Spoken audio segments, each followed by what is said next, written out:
చేద్దాం. నమస్కారం నాగేశ్వర్ గారు. ఇక్కడ ఫోన్ ట్యాపింగ్ సంబంధించి ఒక్కసారి ఫోన్ ట్యాపింగ్ కేసులో సంచలన విషయాలు వెలుగులోకి వస్తున్నాయి. భుజంగరావు, రాధాకృష్ణరావు వాంగ్మూలంలో మీడియా యాజమాన్యాలు, జ్యుడిషియరీ, రాజకీయ నేతలు, బ్యూరోక్రాట్స్, వ్యాపారవేత్తల ఫోన్లను ట్యాప్ చేసినట్టు వారు అంగీకరించారు.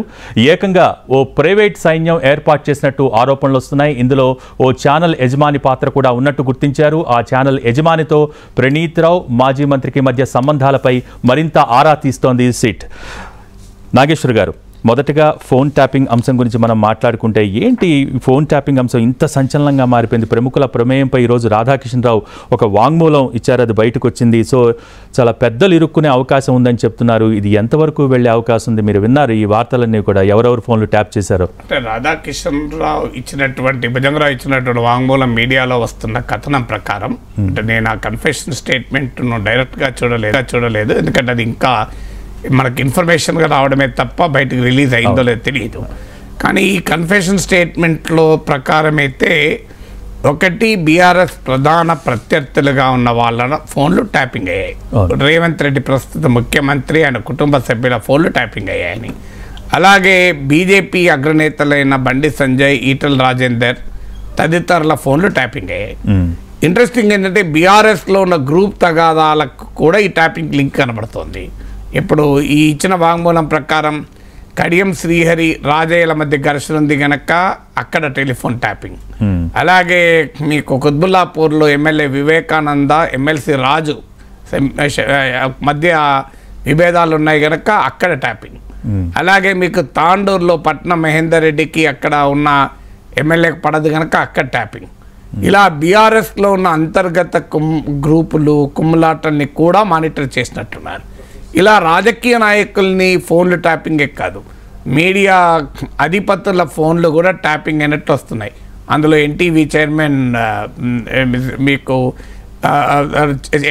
ఎన్టీవీ చైర్మన్, అలాగే ఏబిఎన్ అధినేత రాధాకృష్ణ ఫోన్ కూడా ట్యాపింగ్ అయినట్లు, అంటే నరేంద్ర చౌదరి రాధాకృష్ణని కూడా వదలలేదు. సో ఈ ట్యాపింగ్ వ్యవహారం. అలాగే 100 మంది జర్నలిస్టులను కూడా ట్యాపింగ్ చేశారని, అంటే బహుశా ఆ అదృష్ట జాతకుల్లో నాగేశ్వర్ కూడా ఉన్నాడు అనుకుంటాను. సో తెలంగాణలో 100 మంది జర్నలిస్టులు ట్యాపింగ్ చేస్తే అందరు రాజకీయ నాయకులతో రోజు మాట్లాడే నాగేశ్వర్ కూడా ఉండే అవకాశాలు చాలా ఎక్కువ ఉంటాయి. ఇంకా నాతో చాలామంది రాజకీయ నాయకులు టచ్లో ఉంటారు కనుక, ఎందుకంటే పొలిటికల్ జర్నలిజం చేసే ఏ జర్నలిస్ట్తోనైనా రాజకీయ నాయకులు టచ్లో ఉంటారు. సో అందువల్ల ఇలా ఇది ఇక్కడ దాకా అంతకుముందు వచ్చినటువంటి సమాచారంలో అయితే దీన్ని ఈవెన్ బ్లాక్ మెయిల్స్ కూడా వాడుకున్నారని.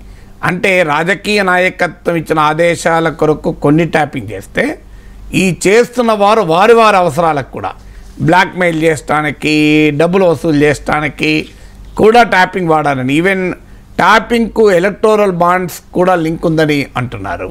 సో ఈవెన్ విరాళాల సేకరణకు, సెటిల్మెంట్లకు కూడా ట్యాపింగ్. అంటే ఇది ఒక రకంగా ప్రభుత్వం లాగా కనబడతలేదు, ప్రైవేట్ మాఫియా లాగా కనబడుతుంది. ఇదంతా నిజమైతే ఇది మామూలు విషయం కాదు. ప్రభుత్వాన్ని ప్రజాస్వామ్యయుతంగా ప్రజలు ఎన్నుకున్న ప్రభుత్వం ఒక ప్రైవేటు సైన్యంగా, ప్రైవేట్ మాఫియాగా పనిచేసింది అన్నది ఆరోపణ. I'm still telling it is ఆరోపణ, నాకు ఏది నిజమో తెలియదు.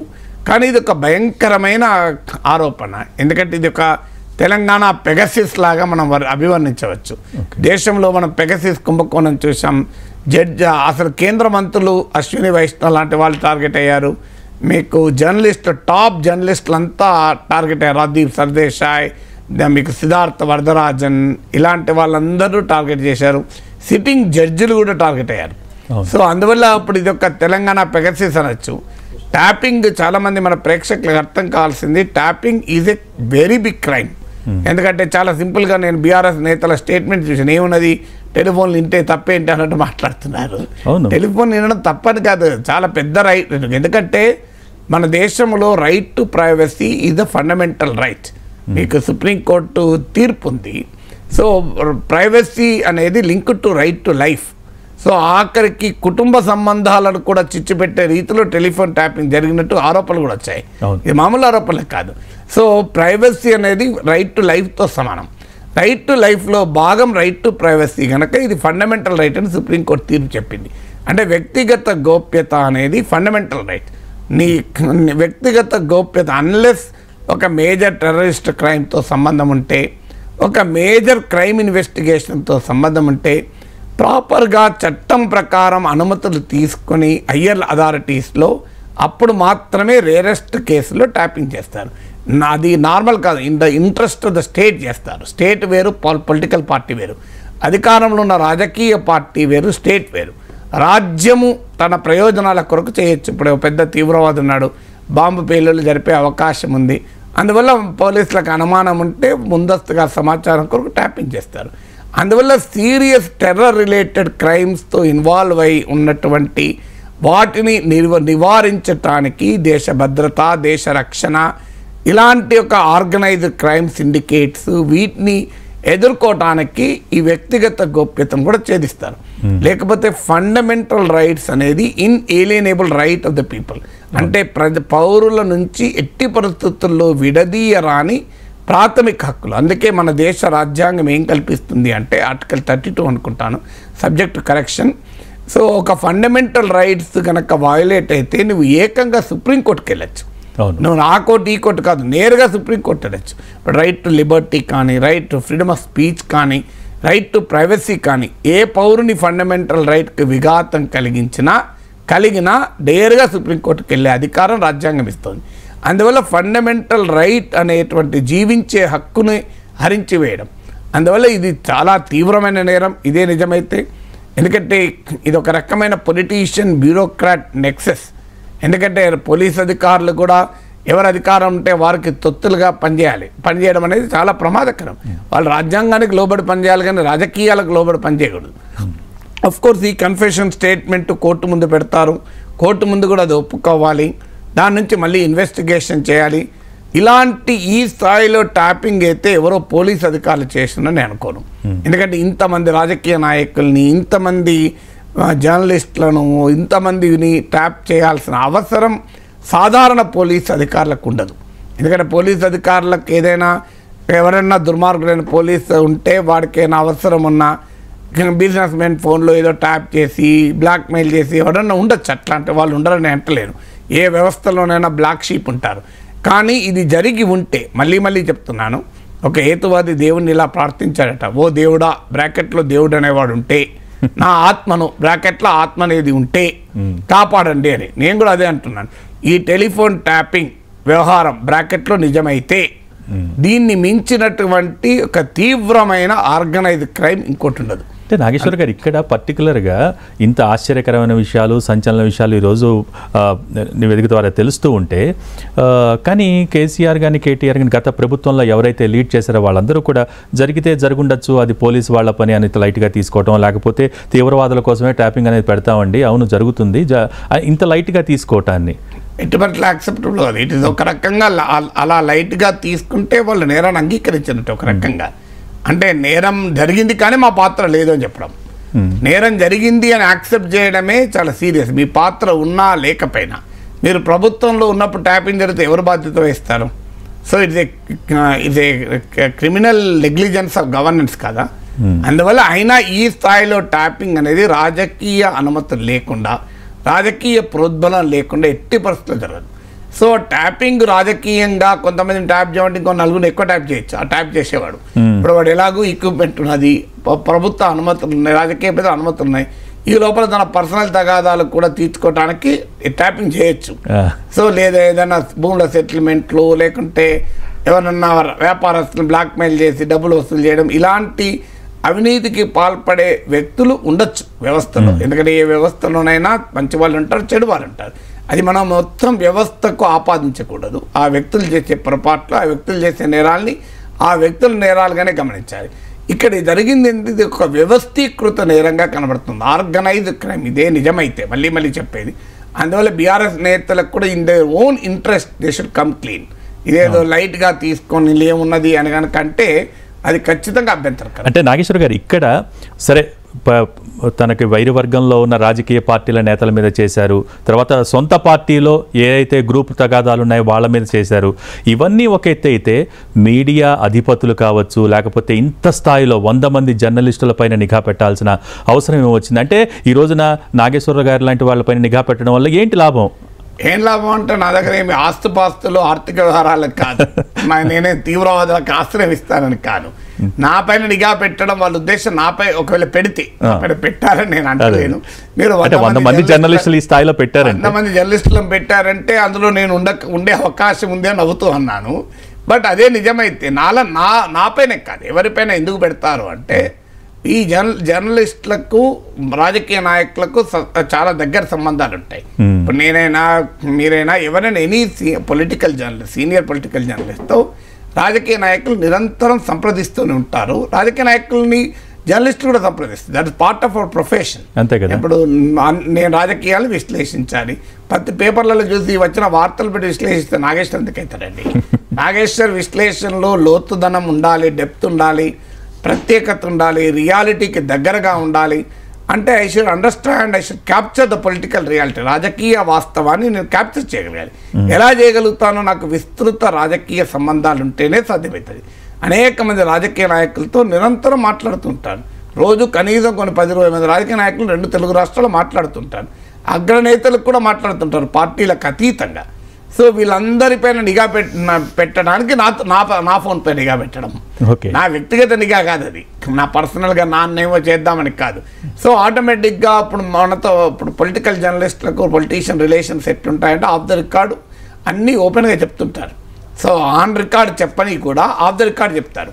జర్నలిజంలో ఉన్న బేసిక్ ప్రిన్సిపల్ ఏంటంటే సోర్సెస్, కల్టివేషన్ ఆఫ్ సోర్సెస్. మేము జర్నలిజంలో ఫస్ట్ క్లాస్లో మొదటి 1 monthలో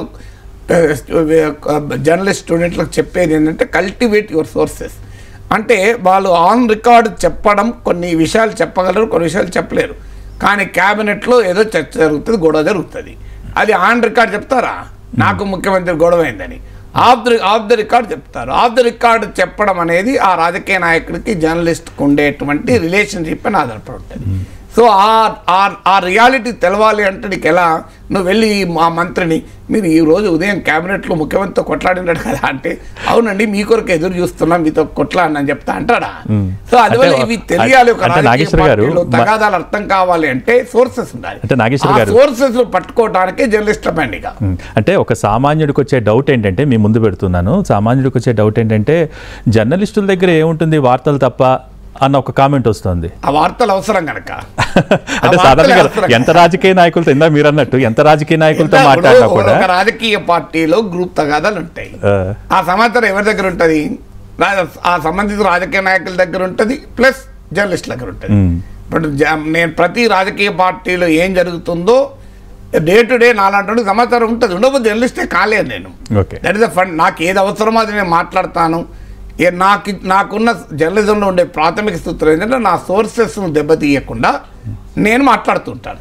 సో ఇదొక పార్ట్ ఆఫ్ జర్నలిస్టిక్ ప్రాసెస్. అందువల్ల జర్నలిస్ట్ల ఫోన్లు ట్యాప్ చేయడం అంటే వాళ్ళకున్న పొలిటికల్ సోర్సెస్ను ట్యాప్ చేయడం. సో అంటే ఇప్పుడు నేను ఒక రాజకీయ నాయకుడితో మాట్లాడుతున్నా, నా ఫోన్ ట్యాప్ అయింది అనుకోండి, నేను మాట్లాడిందే కదా, ఆ రాజకీయ నాయకుడు మాట్లాడింది కూడా బయటకు వస్తుంది కదా. సో ఇప్పుడు అందుకే ఈ మధ్య కాలంలో ఎవరు రాజకీయ నాయకులు వాళ్ళు కూడా అమాయకులు కారు, నార్మల్ ఫోన్ కాల్ మాట్లాడతలేరు. ఇప్పుడు ప్రతి రాజకీయ నాయకులు ఒక వాట్సాప్లో మాట్లాడి మొదలు పెట్టారు. ఈ మధ్య కాలంలో వాట్సాప్లో కూడా మాట్లాడతలేరు, ఫేస్ టైంలో మాట్లాడుతున్నారు. ఎందుకంటే ఈ భయం చేసే ఈ ఫేస్ టైం అయితే మీకు వాళ్ళు ట్యాప్ చేయలేరని. సో ఎందుకు ఈ స్థాయిలో ఇది డాక్ట్రిన్ ఆఫ్ చిల్లింగ్ ఎఫెక్ట్ అంటారు. ఇక్కడ కాన్స్టిట్యూషనల్ ఆస్పెక్ట్, నేను ఇంతకుముందు రైట్ టు ప్రైవసీ చెప్పాను. రెండో ఇంపార్టెంట్ పాయింట్ కూడా చెప్తాను, డాక్ట్రిన్ ఆఫ్ చిల్లింగ్ ఎఫెక్ట్ అని ఒక మన ఫ్రీడమ్ ఆఫ్ ఎక్స్ప్రెషన్, భావ ప్రజ్ఞా స్వేచ్ఛ, మీడియా స్వేచ్ఛలో ఒక ముఖ్యమైన సూత్రం. ఈ డాక్ట్రిన్ ఆఫ్ చిల్లింగ్ ఎఫెక్ట్ ఏం చెప్తుందంటే మీడియాను తమ భావ ప్రజ్ఞా స్వేచ్ఛను వారు ఉపయోగించుకోకుండా బెదిరించడం. ఇప్పుడు 100 మంది జర్నలిస్టుల పైన ఫోన్లే ట్యాపింగ్ నిజమైతే ఆ జర్నలిస్టులకి వార్తలు రాయగలుగుతారా? భయపడరా? ఆ జర్నలిస్టులతో ఎవరైనా రాజకీయ నాయకులు మాట్లాడతాడా? భయపడతాడు కదా. అంటే you are hindering the profession of journalism. అంటే జర్నలిస్టులకు ఉన్న ప్రాథమిక హక్కు, రైట్, అది కూడా fundamental right, freedom to perceive your own business, avocation, profession. ఇది కూడా ఫండమెంటల్ రైట్. ఈ ఫండమెంటల్ రైట్ కూడా ఆటంకం కలిగించడం. అంటే ఒక రాజకీయ జర్నలిస్టు తన వృత్తి రీత్యా, వృత్తి ధర్మంలో భాగంగా చాలా మందితో మాట్లాడాలి. నీవు ఒకసారి టెలిఫోన్ ట్యాపింగ్ అనేది జరిగితే ఆ వృత్తి ధర్మాన్ని నిర్వహించలేరు, ఎవరు మాట్లాడరు కదా. అందువల్ల రైట్ టు ప్రైవసీ అనేది రైట్ టు లైఫ్తో లింక్, ఆ ఫండమెంటల్ రైట్ ఈ ట్యాపింగ్ వల్ల హరించబడుతుంది. రెండవది జర్నలిస్టులు కూడా ట్యాపింగ్ అయింది, మీడియా అధిపతులు కూడా ట్యాపింగ్ అయింది. అంటే రెండవ fundamental right freedom to pursue A profession, అది కూడా ఇక్కడ అవుతుంది. మూడవది ఏంటి అంటే freedom of expression, article 19(1)(a). మూడవ ఫండమెంటల్ రైట్ కూడా అదించివేయబడుతుంది. ఎందుకంటే ఇది డాక్ట్రిన్ ఆఫ్ చిల్లింగ్ ఎఫెక్ట్ అంటారు.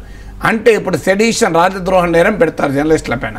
ఎందుకు పెడతారు? వాడు భయపడేస్తాడు. ఇక అమ్మ రాజద్రోహ నేరం యూఏపీ, ప్రబీర్ పుర్కాయస్తా పైన UAP, unlawful activity prevention act, టెర్రరిస్టుల మీద కేసు పెట్టారు. సుప్రీంకోర్టు కొట్టిపడేసారు, అసలు కేసు నిలబడదని.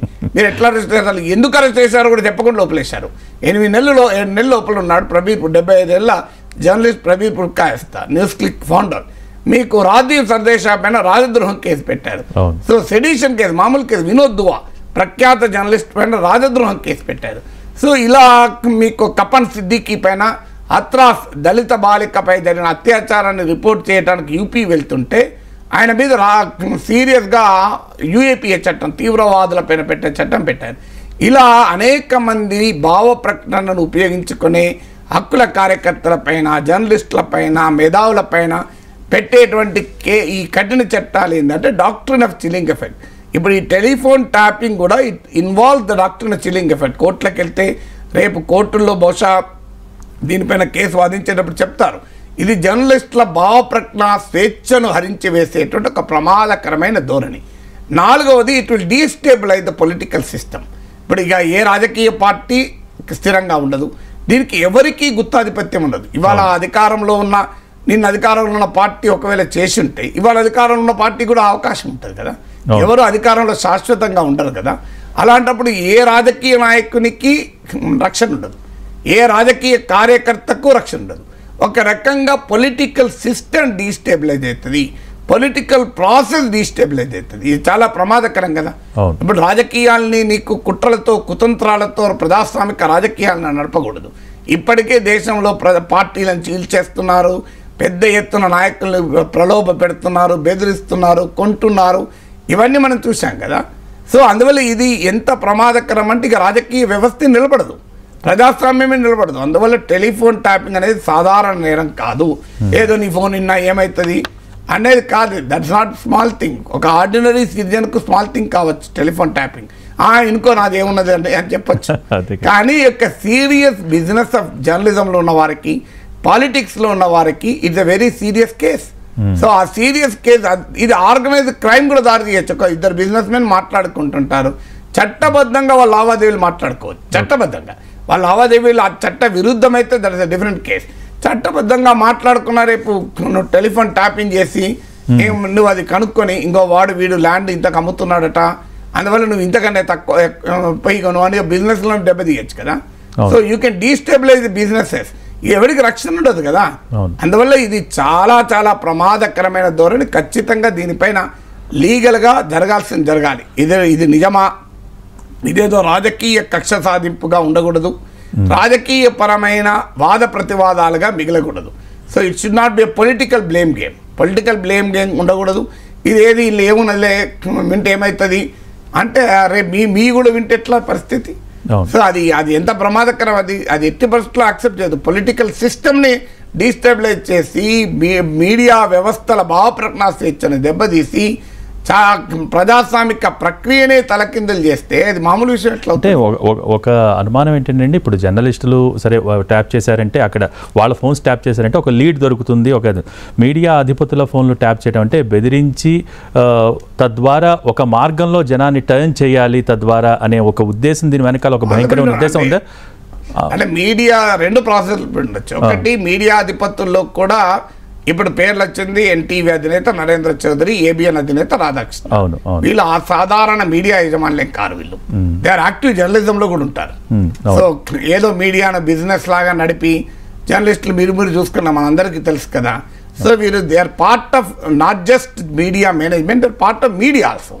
అందువల్ల వాళ్ళతో కూడా చాలా మంది రాజకీయ నాయకులు మాట్లాడచ్చు, వార్తలు రావచ్చు. ఇప్పుడు ఎన్టీవీలో మీరు చైర్మన్స్ డెస్క్ అని వస్తుంది, ఏబిఎన్లో మీకు రాధాకృష్ణది ఆర్కే కామెంట్ వస్తుంది. సో ఇదంతా వీకెండ్ కామెంట్ తార్క వాళ్ళు దే ఆర్ యాక్టివ్ జర్నలిస్టులు. అదొకటే కాదు, మీరు ఇది మొదటి పాయింట్. అంటే వాళ్ళు కూడా ఒక జర్నలిస్ట్లో భాగం కనుక, నాట్ జస్ట్ మీడియా యజమానులు. రెండవ పాసిబిలిటీ ఏంటంటే వాళ్ళని బెదిరించడం. అంటే మీ సీక్రెట్ మా దగ్గర ఉన్నాయి, మీరు మాకు అనుకూలంగా ఉండాలి, లేకపోతే మీ సంగతి తేలుస్తాం అని బెదిరించడం కదా. అవును. సో ఇట్ ఈస్ ఆల్సో లొంగదీసుకోవడం ఒక రకంగా. మీడియాని ఇప్పటికే రాజకీయాలకు మీడియాకు నెక్సెస్ మన అందరికీ తెలుసు. అవును. అసలు తెలుగు సమాజంలో అయితే ఎవరు ఇంపార్షియల్ మీడియా అని వెతుక్కోవాల్సి వస్తుంది కాగడా పట్టి. అలా వెతుక్కుంటే కాగడానే ఆరిపోతుంది తప్ప వెలుతురు ఎత్తితే ఏముండదు. అలాంటి పరిస్థితుల్లో ఇది ఇంకా ప్రమాదకరం కదా. మీడియాను నయానో భయానో సామ దయ దాన భేద దండోపాయాలు ఉపయోగించి లొంగ తీసుకునేటువంటి ఒక రాజకీయ ప్రయత్నం కూడా అది ఇంకా ప్రమాదకరం కదా. ఎందుకంటే మీడియా అనేది క్రిటికల్ అడ్వర్సోరియల్ రోల్ ప్లే చేయాలి, క్రెడిబుల్ ఇన్ఫర్మేషన్ ఫంక్షన్ చేయాలి, రెండు కీలకమైన ఫంక్షన్ చేయాలి. ఒక విశ్వసనీయమైన సమాచారాన్ని ప్రజలకు ఇవ్వాలి, ఒక ప్రజల తరఫున ప్రశ్నించే పాత్రను వహించాలి. అన్ని పార్టీలు, ఈ పార్టీ ఆ పార్టీ కాదు, ఈ ప్రభుత్వం ఆ ప్రభుత్వం కాదు, ఈ రెండు పనులు చేయకుండా ఆపేటువంటి ఒక ప్రమాదకరమైన ధోరణి కదా. అంటే పర్టికులర్గా ఇప్పుడు ఇందాక దీన్ని చూస్తే కూడా పర్టికులర్గా ఈ పర్టికులర్ కేసులో ఒక మాజీ మంత్రి ఆదేశాలతో ఇందాక మీరు అన్నట్టుగా కూడా మీడియా అధిపతుల మీద నిఘా పెట్టారు. సరే, దీనికి సహకరించింది కూడా ఒక మీడియా అధిపతి అయ్యాడు ఇక్కడ. అంటే ఇదంతా కూడా ఈ వ్యవహారాన్ని అంతా కూడా అంటే దీన్ని ఫ్యాబ్రికేటెడ్ అంటే క్రైమ్ కూడా చాలా పకడ్బందీగా క్రైమ్ చేస్తారు రాజకీయ నాయకులు ఒక నానుడు ఉంది. కానీ ఈ చూస్తుంటే కనుక ఇది బయటపడిన తర్వాత ఏం జరుగుతుందన్న ఒక ఆలోచన కూడా లేకుండా ఇదంతా జరిగింది. అంటే బయటపడకుండానే చేస్తారు, బయటపడతారు ఊహించారు కదా, బయటపడకుండా చేస్తారు. కానీ ప్రతి నేరస్తుడు మన సినిమాలలో చూపెడతారు చూడు, ఏదో ఒక క్లూ వదిలేస్తాడు. సో మీరు ఎవరైనా సీనియర్ పోలీస్ అధికారులతో మాట్లాడండి, బేసిక్ ఏంటంటే ఎక్కడో క్లూ వదిలేస్తారు, ఆ క్లూ పట్టుకుంటారు ఇన్వెస్టిగేషన్ వాళ్ళు. సో అక్కడి నుంచి తీగ డొంక లాగితే తీగ అంతా కదిలింది అంటారు చూడండి, తీగ లాగితే డొంక కదలడం ఇది అంటారు. సో అలా కదులుతూ వస్తుంది. అందువల్ల చేసేవాడు ఇది బయటపడకుండానే చేస్తాడు, కానీ దొరకకుండా ఉండదు. అందువల్ల చేసేవాడే ట్రైన్డ్ క్రిమినలే ఉండొచ్చు, కానీ దాన్ని పట్టుకునేవాడు కూడా ట్రైన్డ్ పోలీస్ ఆఫీసర్ ఉంటాడు. సో అందువల్ల బయటపడే అవకాశం ఉంది. ఇక సహకరించిన వాళ్ళు మీడియా అంటే media is now part of politics, they are not independent observers of politics కాదు. ఆ రోజులు పోయాయి. మీకు ఈ మధ్య నరేంద్ర మోడీ అన్నాడు చూడండి, మీరు మీడియాతో ఎందుకు మాట్లాడతలేరు అంటే మీడియా అనేది ఇండిపెండెంట్ కాదు అన్నాడు. అది ఆ మేరకు కరెక్ట్, ఆయన మాట్లాడకపోవడం కరెక్ట్ కాదు. ఆయన కూడా తనకు అనుకూలమైన మీడియాను మేడే చేయడం, గోధీ మీడియా అనే పేరు కూడా వచ్చింది. బట్ బేసిక్ ప్రిన్సిపల్ ఏది, media is no longer an independent observer. Media అనే వ్యక్తి రాజకీయాలను ఇండిపెండెంట్గా అబ్జర్వ్ చేయాలి. ఇండిపెండెంట్గా అబ్జర్వ్ చేయడం కాకుండా ఇలా పార్టిసిపేషన్ అవుతుంది. జర్నలిస్టులే రాజకీయ నాయకులుగా మారిపోతున్నారు. సో మీడియా సంస్థలు ఉంటే రాజకీయాల్లో పదవులకు ఒక ప్రాతిపదిక కూడా అవుతుంది కదా. చాలా మంది మీడియా యజమానులు మీరు చట్టసభల్లో కూడా వెళ్ళిపోతున్నారు కదా. సో అందువల్ల మీడియాకు రాజకీయాలకు రిలేషన్ ఆ మాటకొస్తే రాజకీయ నాయకులే మీడియా సంస్థలు పెడుతున్నారు. వ్యాపారస్తులు మీడియా సంస్థలు పెట్టిన వాళ్ళు ప్రభుత్వానికి అంత ఈజీగా ఎదిరించే ధైర్యము, ఇండిపెండెంట్గా ఉండే ధైర్యం చేయరు కదా. ఎందుకంటే ప్రభుత్వం తలుచుకుంటే ఏ వ్యాపారస్తునైనా 100 జల్లు నీళ్ళు ఇచ్చచ్చు. ఏ తప్పు చేయని వ్యాపారస్తుని కూడా, తప్పు చేసిన వ్యాపారస్తుని ఈజీగా చేయొచ్చు. అందువల్ల నేను జోక్గా అంటుంటాను, 100 కోట్లుంటే ముఖ్యమంత్రికి భయపడాలి, 1000 కోట్లుంటే ప్రధానమంత్రికి భయపడాలి, 10,000 కోట్లుంటే బైడెన్కి భయపడాలి. సో అందువల్ల నాలాంటి 10 కోట్లు కూడా లేవు కనుక నేను ఎవరికి భయపడాలి, అడ్వాంటేజ్ అన్నట్టు. సో అందువల్ల నేను ఎప్పుడు రోజు ఉదయాన్నే లేచినాక అనుకుంటా, నాకు ఇంత అదృష్టం, డబ్బులు లేకపోవడం, పెద్ద ఎత్తున వ్యాపారాలు లేకపోవడం, దందాలు లేకపోవడం, ఇవన్నీ ఉంటే నేను నాగేశ్వరంగా ఉండగలిగేవాడినే కాదు, ఇంపాసిబుల్. నాకు 100 కోట్లు ఉన్నాయనుకోండి, నేను ప్రభుత్వాన్ని ప్రశ్నించాను అనుకోండి, వెంటనే నాకున్న పెద్ద షాపింగ్ కాంప్లెక్స్ పైన మీరు వేస్ట్ రోడ్డు మీద పడేసి చెత్త అని చెప్పి తెల్లారి పొద్దున వచ్చి సీజింగ్ చేస్తాను. సో నేను రచ్చుకుని నాకేదో ల్యాండ్ ఉంటే దాన్ని వెంటనే నువ్వు ఆక్రమించినావు అంటే కూడా కబ్జా పెడతాడు. సో నేను వెంటనే అధికారంలో ఉన్న దగ్గర ఉరకాలి, కొద్దిగా నాకు కబ్జా తీయించండి అంటే నువ్వు తీయించాలని కూడా ఎప్పుడు మనం ఎక్కువ మాట్లాడుతున్నావు ఈ మధ్య యూట్యూబ్లో అంటాడు. సో అందువల్ల అదృష్టవశాత్తు నాకు ఏమీ లేవు కనుక నేను హాయిగా ప్రశాంతంగా అందరినీ ప్రశ్నిస్తున్నాను. అందువల్ల ఆనెస్ట్ మీడియా వాళ్ళకు కూడా ప్రభుత్వం కావాలంటే ఆమ్టిస్ట్ చేయొచ్చు. ఒకప్పుడు ఇలా లేదు. ఒకప్పుడు రాజకీయ నాయకత్వం మీడియాలో వచ్చిన క్రిటిసిజాన్ని చాలా ఫేర్గా తీసుకునేవాళ్ళు. ఇప్పుడు అలా తీసుకోవడానికి లేరు. ఇలా బ్లాక్మెయిల్ చేయడము, బెదిరించడము, మీరు బూతులు తిట్టడము, మేము అనుభవిస్తున్నాం కదా సోషల్ మీడియాలో బూతులు తిట్టడము, అంటే ఎట్లాగైనా చేసి నిర్మించాలి, ఎలాగైనా చేసి నయానో భయానో నిర్మించడం అనేది ఇవాళ ట్రెండ్గా మారిపోయింది కదా. ఇందులో మీడియానే బాధితులు, మీడియానే కూడా అక్యూజ్డ్. ఇప్పుడు ఈ టెలిఫోన్ ట్యాపింగ్లో మనకు వస్తున్న ఆరోపణ ఇది నిజమైతే మళ్ళీ ఆ హేతువాది దేవుని ప్రార్థించినట్టు నేను ప్రార్థిస్తున్నా, బ్రాకెట్లో ఇది నిజమైతే ఎందుకు ఒక మీడియానే నిందితులు, మీడియానే బాధితులు కదా. ఒక 2 టీవీ ఛానళ్ళ అధిపతులు బాధితులు, ఒక టీవీ ఛానల్ అధిపతి నిందితుడు. మరి ఇక అంటే ఇది క్లియర్, ఇది పొలిటికల్ గేమ్ కదా. అవును. కానీ నాగేశ్వర్ గారు, మీ జర్నలిజం కెరీర్లో ఎన్నో రకాల సంచలనాత్మకమైన కేసులు కూడా మీరు చూశారు, దాని గురించి విశ్లేషణ కూడా చేశారు. కానీ ఇప్పుడు పర్టికులర్గా ఈ కేసును చూసిన తర్వాత ఏంటి దీన్ని ఫర్దర్గా ఇది ప్రొసీడింగ్స్ జరుగుతున్న తీరు చూస్తుంటే ఏమనిపిస్తోంది? మీ అంచనాలు ఏ విధంగా ఉన్నాయి ఈ కేసుకు సంబంధించి? అంటే ఒక రాజకీయ కక్ష సాధింపుగా కేసులు మారిపోతున్న తరుణంలో పర్టికులర్గా ఇప్పుడు జరుగుతున్న అంశాలకు సంబంధించి మీ అంచనా ఏంటి? అంచనా కన్నా I just hope it will have a logical end. నేను ఎందుకంటే తెలంగాణలో చాలా చూస్తాను నయీం కేసు, ఎవరికి ఏమి తెలియదు ఏమైందో. అసలు అప్పుడు ఏం చదివా మనం, మిషన్లు పట్టుకొని పేపర్ నోట్ల కట్టల్ని లెక్కించడానికి మిషన్లు పట్టుకొని వెళ్ళారు. 100 ప్లాట్లు ఆక్రమించుకున్నాడు భూములు. అందరు రాజకీయ నాయకులతో సంబంధాలు, పోలీస్ అధికారులతో సంబంధాలు. ఇప్పుడు ఏమైంది, అసలు నయీంకు సంబంధం ఉన్న ఒక్క పోలీస్ అధికారి ఏమైందో తెలియదు, ఒక్క రాజకీయ నాయకుడికి ఏమైందో తెలియదు. ఆయన నయీం ఆక్రమించుకున్న భూములు ఏమనేదో తెలియదు. నయీం దగ్గర దొరికిన నోట్ల కట్టలు, మిషన్లతో లెక్కబెట్టిన క్యాష్ ఏమైందో తెలియదు. అంతా ఎక్కడ దొంగలు అక్కడ గప్చు. పోనీ అధికార పార్టీ ఏమీ చేయలేదు గతంలో, ప్రతిపక్షాలు అడిగినాయా? ప్రభుత్వం మారింది, ఇప్పుడు ఈ ప్రభుత్వం అంటుందా? అసలు నయీం గురించి ఎక్కడైనా ప్రస్తావన ఉందా? మరి ఏమైనట్టు అప్పుడు జగన్ మిథ్య, పలాయన మిథ్య అని అద్వైతం లాగా నయీం మిథ్య, భూముల ఆక్రమణ మిథ్య, పోలీసు అధికారులతో సంబంధాలు మిథ్య, రాజకీయ నాయకులతో సంబంధాలు మిథ్య, నోట్ల మిషన్లు లెక్క పెట్టింది మిథ్య అని అనుకోవాల్సిందే కదా. కారణం ఏంటంటే అందరు అన్ని పార్టీల రాజకీయ నాయకులు ఇందులో భాగం. సో ఎవరి మీద పడాలి? ఇప్పుడు రేపు ఇది కూడా జరుగుతుంది. టెలిఫోన్ ట్యాపింగ్లో బాధ్యులైన వారు పార్టీ మారారనుకోండి, వాళ్ళని కాపాడుకుంటారు కదా మళ్ళీ. సో ఇప్పుడు పార్టీ మార్చడానికి కూడా దీన్ని ఆయుధంగా వాడచ్చు కూడా. రేపు ఆ ప్రమాదం కూడా ఉంది. నీ సంగతి అంతా మా దగ్గర ఉంది గుట్టు, నువ్వు మరి అక్కడ అటు ఆ గట్టునుంటావా ఈ గట్టునుంటావా? నువ్వు ఆ గట్టునుంటే టెలిఫోన్ ట్యాపింగ్, ఈ గట్టునుంటే ఏది లేదు అనే ఇప్పుడు మన దేశంలో జరుగుతున్నది అదే కదా. మీరు ఆ గట్టునుంటే నువ్వు నీపై సిబిఐ, ఈడీ, ఈ గట్టుకు వస్తే నీకు రాజ్యసభ సీట్లు, పదవులు, మంత్రులు, నీ ఇష్టం తేల్చుకో అని చెప్తారు. వాడికి ఆ గట్టు ఎందుకుంటాడు చెప్పు? ఇక పరుగున ఈ గట్టుకు వస్తాడు కదా. సో అందువల్ల అది జరగకూడదని ఆశిద్దాం. ఒక నయీం కేసే కాదు, మీకు డ్రగ్స్ కేసు రోజు ఉంటారు. మనం ఎన్నిసార్లు విన్నాం ఇప్పటికీ. ఒక 20 రోజుల పాటు తెలుగు ఛానళ్లకు మామూలు వ్యూవర్షిప్ కాదు. ఇక లైవ్. ఇంకో పలానా నటుడు ఇప్పుడే వచ్చాడు, టాస్క్ ఫోర్స్ కార్యాలయానికి చేరుకుంటున్న సినీ నటి హీరోయిన్ మాట్లాడకుండా వెనకడోర్లకి వెళ్ళిపోయారు. ఇవన్నీ లైవ్లు చూసి విరక్తి చెందాం. సో ఆ డైరెక్టర్ని పట్టుకున్నారు, హీరోని పట్టుకున్నారు, హీరోయిన్ పట్టుకున్నారు, వాళ్ళ వెంటకలు తీసుకున్నారు, ఇలా గోర్లు తీసుకున్నారు. దమ్ముంటే నా గోర్లు తీసుకో, దమ్ముంటే నీ వెంటకలు తీసుకో అన్నారు. ఎవరి వెంటకలు ఏమైనా, ఎవరి గోర్లు ఏమైనాయి?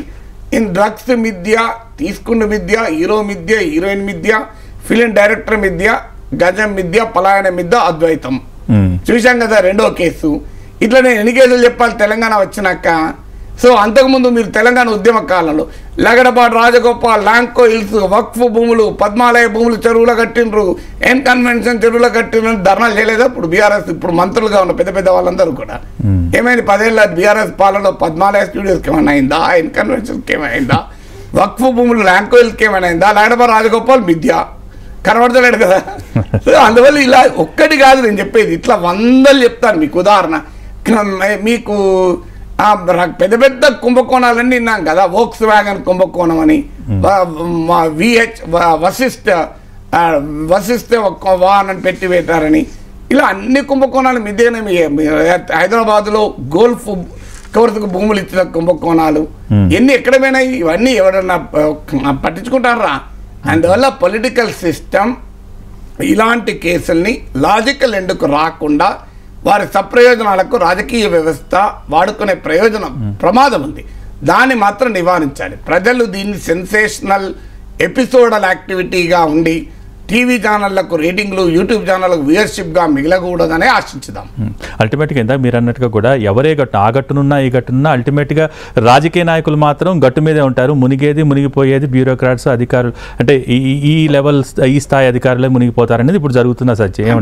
అంటే అధికారులు కూడా ఆ గట్టు నుంచి ఈ గట్టు కూడా వస్తారు. ఓకే, మీకు ఇప్పుడు అందులో కొంతమంది అప్రూవర్లుగా మారుతారు. రాలేదా మీకు శరత్ చంద్రారెడ్డి? సో ఆయన లిక్కర్ ఎక్సైజ్, ఢిల్లీ ఎక్సైజ్ కుంభకోణంలో కింగ్ పిన్ అని చెప్పి ఈడీ చెప్పింది, ప్రధాన నిందితులని. ఆయన ఏమైంది అప్రూవర్గా మారిండు. బీజేపీకి ఎలక్ట్రల్ బాండ్ కింద భారీగా విరాళం ఇచ్చిండు 55 కోట్లేమో. తర్వాత ఆయన బెయిల్ వచ్చింది, బయటకు వచ్చింది కదా, కింగ్ పిన్ బయటకు వచ్చింది కదా. ఏమైంది మరి ఈడీ ఆయన బెయిల్ అబ్జెక్ట్ చేయలేదు కదా. కేజ్రీవాల్ బెయిల్ అబ్జెక్ట్ చేసింది కానీ శరత్ చంద్ర రెడ్డి బెయిల్ యాక్సెప్ట్ చేయలే కదా. అందువల్ల వీళ్ళు కూడా అధికారులు, బిజినెస్ మెన్ అందరు కూడా గట్లు మారుతా అంటారు. సో వాళ్ళ గట్టు మారడం కొరకు వాళ్ళ ఎత్తుగట్టు వాళ్ళు వేస్తుంటారు కదా. అందువల్ల ఆ గట్టైనా ఈ గట్టైనా ఒకే గట్టు దేశంలో. అందువల్ల ఈ దేశంలో ఏ కుంభకోణం ఏమైంది చెప్పండి? 2G స్పెక్ట్రమ్ కుంభకోణం ఏమైనా అయిందా? ఇంతవరకు ఏం కాలే కదా. మోడీ దాన్ని ఉపయోగించుకొని ప్రైమ్ మినిస్టర్ అయింది కదా, ఏ ఒక్కరికైనా కేసు పడ్డదా? మీకు కామన్వెల్త్ కుంభకోణం, హవాలా కుంభకోణం, టెలికాం 1 టెలికాం 2 కుంభకోణం, అసలు ఎన్ని చెప్పాలి యూపీఐ హయాంలో, అంతకుముందు ఎన్డీఏ హయాంలో అసలు మామూలు బోఫర్స్ కుంభకోణం ఏమైంది? ఇప్పటివరకు ఎవరు దొరికింది లేదు, ఎవరు పట్టుకున్నది లేదు కదా. 65 కోట్ల బోఫర్స్ కుంభకోణానికి 100 రెట్లు ఎక్కువ ఖర్చు పెట్టిండ్రో 1000 రెట్లు ఎక్కువ ఖర్చు పెట్టిండ్రో తెలియదు. దాని మీద ఇంతవరకు కనుక్కున్నది ఏమీ లేదు కదా. అగస్తా వెస్ట్లాండ్ కుంభకోణం, హెలికాప్టర్ల కొనుగోలు కుంభకోణం, స్పెక్ట్రమ్ కుంభకోణం, ఇవన్నీ పెట్టింది. ఇప్పుడు 10 ఏళ్ళు అయింది కదా మోడీ వచ్చి. ఏ కాంగ్రెస్ నాయకుడిని ఎంతమంది లోపలేసినా చెప్పండి? ఎవరో లాలూ ప్రసాద్ యాదవ్ ఒకరు, మధు కోడా ఒకరు, ఇలాంటి వాళ్ళు దొరుకుతారు. కానీ ఎక్కడ అసలు రాజకీయ నాయకులకు శిక్షలు పడి ఉండదు కదా. అంటే అలాంటి వాటికి రాజకీయ పార్టీల బాధ్యులు చేయొచ్చు అంటారా? అంటే వ్యవస్థలో ఇన్వెస్టిగేషన్ కొనసాగుతూ ఉంటుంది. సో కానీ ఇక్కడ రాజకీయ పార్టీలని మనం బ్లేమ్ చేయాల్సిన అవసరం. ఎవరిని బ్లేమ్ చేయాలి మరి? రాజకీయ ఆదేశాలు లేకుండా ఏ పోలీస్ అధికారి ఏం పని ఉంటుంది అడగరు. ఇంతమంది రాజకీయ నాయకులు టెలిఫోన్. ఇది నిజమైతే మళ్ళీ హేతువాది దేవుడు అనేవాడు స్టేట్మెంట్ మెన్షన్ చేసి అది ఉండాలి. ఎందుకంటే మీకు డిస్క్లైమర్ ఎప్పటికప్పుడు ఇవ్వాలి.